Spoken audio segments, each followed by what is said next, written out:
Good morning friends.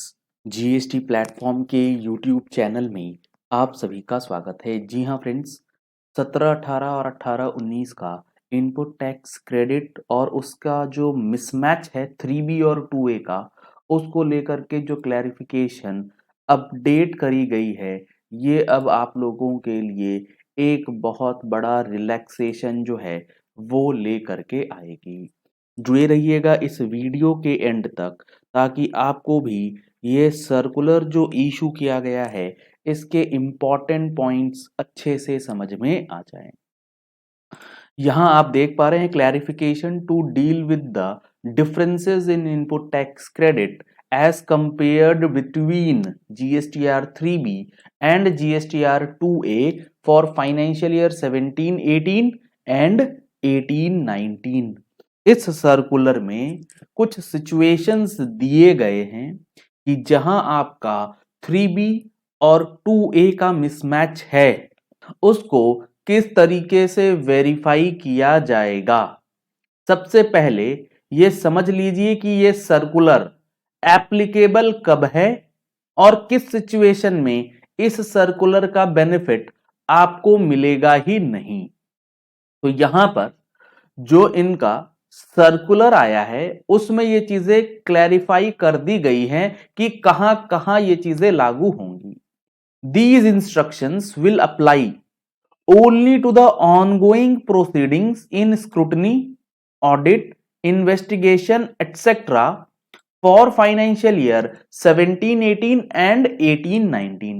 मतलब ये कहना चाहते हैं कि ये जो हमने चीजें इसमें बताई हैं, ये सिर्फ और सिर्फ उन केसेस पे लगेगा जिनके नोटिसेस का अभी जवाब आपने नहीं दिया है। दैट मीन्स आपने अभी ऑर्डर रिसीव नहीं किया है, या डिपार्टमेंट ने या प्रॉपर ऑफिसर ने स्क्रूटनी, ऑडिट, इन्वेस्टिगेशन या कोई भी कार्रवाई जो है वो फाइनलाइज नहीं करी है, यानी कि ऑर्डर इशू नहीं हुआ है। And net to the completed proceedings, यानी कि जहां पर प्रोसीडिंग्स कंप्लीट हो गई, ऑर्डर इशू हो गया DRC 07, वहां आपको इसका बेनिफिट नहीं मिलेगा।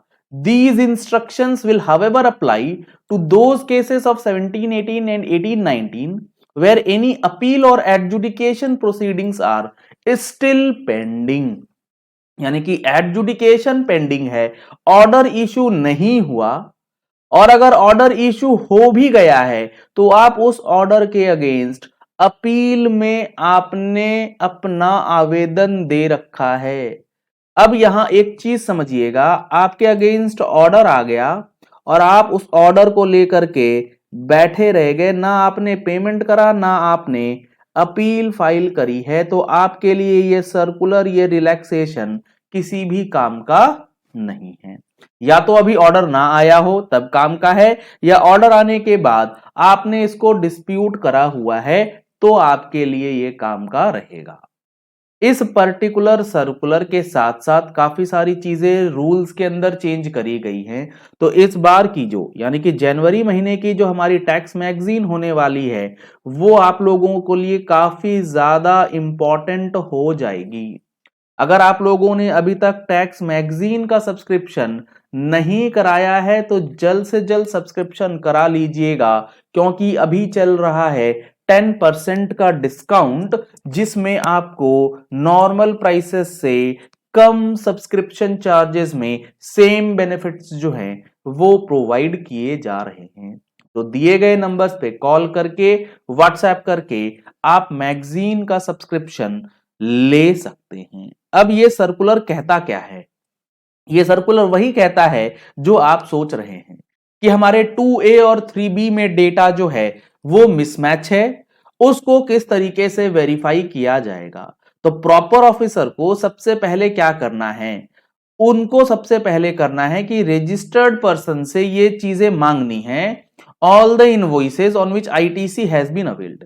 यानी कि जिस इनपुट टैक्स क्रेडिट की बात आप करते हैं उसका जो इनवॉइसेस है वो आपसे मांगा जाएगा, और उसका डेटा चूंकि 2A में नहीं आ रहा है तो उसको फर्दर वेरीफाई किया जाएगा। He shall then ascertain the fulfillment of the following conditions। उसके बाद ये 3 कंडीशंस हैं जो टैक्स ऑफिसर, प्रॉपर ऑफिसर को फुलफिल करानी है। He is in possession of a tax invoice, यानी कि अगर आपने क्रेडिट लिया है तो वो इनवॉइस या डेबिट नोट आपके पास होना मैंडेटरी है। दूसरा, आपने वो गुड्स या सर्विसेज जो हैं एक्चुअली रिसीव करी हैं, वो आपको एविडेंस प्रोड्यूस करने होंगे। और तीसरा कि he has made the payments towards supply of goods, यानी कि जिस सप्लायर ने आपको इनवॉइस दिया था, आपने उस इनवॉइस के सामने उस सप्लायर को पेमेंट कर दिया हो। अगर आपने आईटीसी लेने के बाद उसका पेमेंट नहीं किया है तो भी आपका परेशानी जो है वो यहां पर बढ़ सकता है। ये तीन चीजें चेक करनी है। इसके साथ ये चेक करना है कि जो इनवॉइसेस दिए गए हैं उसका जो इनपुट टैक्स क्रेडिट है वो सेक्शन 17 या सेक्शन 18 के अंदर किसी भी कंडीशन में इन एलिजिबल कैटेगरी में नहीं आना चाहिए, यानी कि वो एलिजिबल इनपुट टैक्स क्रेडिट जो है वो रहेगा। इसके बाद एक सबसे इंपॉर्टेंट पैराग्राफ है क्लॉज 16(2)(c) की बात, यानी कि सप्लायर ने जो आपको इनवॉइस दिया है उस पर्टिकुलर इनवॉइस के ऊपर उसने टैक्स जमा किया या नहीं, इस चीज को कैसे चेक करेंगे। तो इसके लिए यहां बताया गया है कि अगर mismatch between 2A and 3B जो है वो 5 लाख रुपए से ऊपर है तो यहां पर जो सप्लायर है उसके चार्टर्ड अकाउंटेंट या कॉस्ट अकाउंटेंट के थ्रू एक सर्टिफिकेट मंगाया जाएगा कैरिंग यूडिन, और उस सर्टिफिकेट के बेसिस पे रिसिपिएंट के इनपुट टैक्स क्रेडिट को अलाउ या डिसअलाउ किया जाएगा depending on the facts of case. अगर 5 लाख रुपए तक का ही मिसमैच है तो वहां पर सीए सर्टिफिकेशन की भी रिक्वायरमेंट नहीं है, वहां पर सेल्फ सर्टिफिकेशन जो है वो किया जाएगा उस सप्लायर के द्वारा, क्योंकि यहां लिखा गया है proper officer shall ask the claimant to produce a certificate from the concerned supplier to the effect that the supplies have actually been made by him to the said registered person and the tax on said supplies have been paid by the said supplier in his 3B। वो ये लिख करके देगा कि हमने इसकी 3B में tax का पेमेंट जो है वो कर दिया है। तो ये काफी इंपॉर्टेंट है कि इस सर्कुलर को आप अच्छे से समझें और इसका मैक्सिमम बेनिफिट जो है वो ले, क्योंकि 17-18 में 16/4 की डेट एक्सटेंड करी गई थी। तो वो इनवॉइसेस जो आपके सप्लायर ने GSTR1 में मार्च 19 के बाद अपलोड किए हैं जिसकी वजह से मिसमैचेस आ रहे हैं, उसका आपको बेनिफिट इस सर्कुलर के अंदर नहीं दिया जाने वाला है। तो यहां पे कुछ रेस्ट्रिक्शंस के साथ आपको ये सर्कुलर जो है काफी ज्यादा हेल्प करने वाला है, और जिस चीज की आप वेट कर रहे थे वो सर्कुलर इशू हो गया है, लेकिन GSTR 99C की डेट एक्सटेंशन जो है वो नहीं करी गई है। तो आपने अगर अभी तक अपनी GSTR 99C फाइल नहीं स्टार्ट करी है तो आप हमारा सेशन परचेज कर सकते हैं, लिंक आपको वीडियो के डिस्क्रिप्शन बॉक्स में मिल जाएगा। आप वहां जाकर के डायरेक्टली GSTR 9 और 9C step by step filing जो है वो लर्न कर सकते हैं। फर्दर डिटेल्स के लिए नंबर्स आपको स्क्रीन पे दिए गए हैं। Thank you and have a nice day.